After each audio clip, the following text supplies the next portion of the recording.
In the Grand Rapids area, Mayor, you have been known as a champion of diversity. You fought for social justice, and you've kind of been more inclusive compared to other politicians in the West Michigan area. You definitely have a strong Hispanic constituency, and you are of the Third Ward. Nobody's business as a Third Ward turn out for you when it comes to elections. But one of the key criticisms I have, and I think many other people of color have of Grand Rapids, is that we're not progressive and aggressive enough about encompassing the diverse experience here in Grand Rapids. And it seems like there's still work to be done. Can you talk about some of your work specifically in that aspect, and where Grand Rapids needs to grow when it comes to diversity in the city? Sure. Well, your perceptions obviously are very right. It's your personal experience, and it's and I know it's accurate. The Grand Rapids that I grew up in, 40, 50 years ago, is thankfully gone. It's history. It was a very segregated community, and people of color had little opportunity at all in Grand Rapids. We're surely a different place today. Absolutely. When the census data comes in, I think we'll show that we have a combined racial minority population approaching 40% in Grand Rapids, up from the 33% in the last census. So we have a growing diversity in our community, and I say that's something to celebrate. And it's not only native born, but it's immigrants from literally all over the globe that are here in Grand Rapids. When you have that kind of rapid change, on the one hand, it presents tremendous opportunity. On the other hand, when you have that rapid change, you create friction. And so the old guard, I think, is giving up very slowly, and it's very hard for the old guard to give up. What I have, and the tool that I have available to me, truly, and if not the only tool, at least the principal tool, is the bully pulpit of the mayor's office. And it is to every chance I get talk about the importance of diversity in Grand Rapids, whether it's talking to business groups about opening up opportunities for corporate board memberships or corporate officerships in large companies in our community, or whether it's talking to the nonprofit sector about being more aggressive in opening up board governance opportunities for people of color.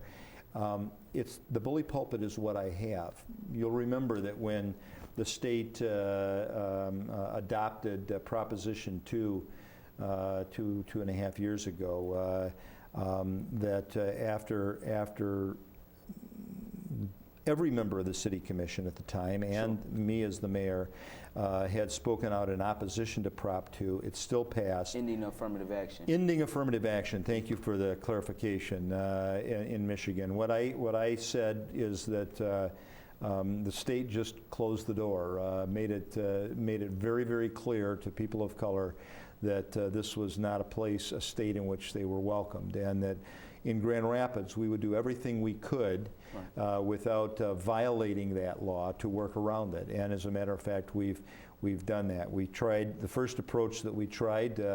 Attorney General Cox challenged us on it, and we were forced to back off of the first approach.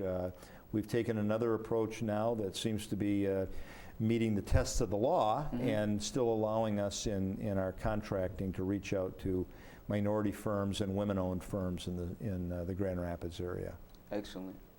Mayor, you've actually been one to use that bully pulpit to stomp for the mayor position to become full-time. In Grand Rapids, could you explain a little bit our mayoral system in relationship to having a city manager who kind of operates as the chief executive officer, would that be right, for the city? That's a good description. And the mayor would be more or less a very powerful commissioner and advocate, more or less. Would that be the proper way to describe that? That's a good description. In the In this country, there are two forms of local government. One is called the council manager form of government, and that's the one that we follow here, where the council is the elected, and in our case it's a commission. The elected officials, the manager is the professional, the executive, the chief executive officer of the city, who works for the city commission. This form of government for us dates back to 1916. Prior to 1916, we had what's called a strong mayor form of government, where the mayor is the executive for the city. In 1916, there was a furniture strike in Grand Rapids, and the mayor at the time backed the strikers. Really? And when the strike was over and the furniture factory owners won, they beat the strike, they said, we're going to show that son of a gun, we're going to change this whole system. And so they were successful in getting a charter commission established, getting their people elected to the charter commission, and they changed the form of government from being a strong mayor to being a council manager form of government, which it is today, almost 100 years later, 94 years later.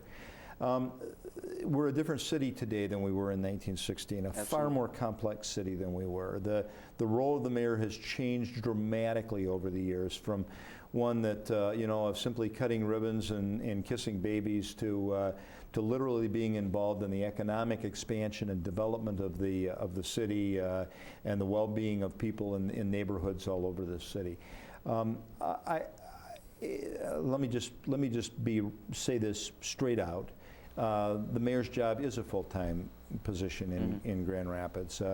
I think that since John Logie, who was my predecessor, that John changed the whole nature of the job, and that today a mayor can't do this job in less than 40 to 50 hours a week.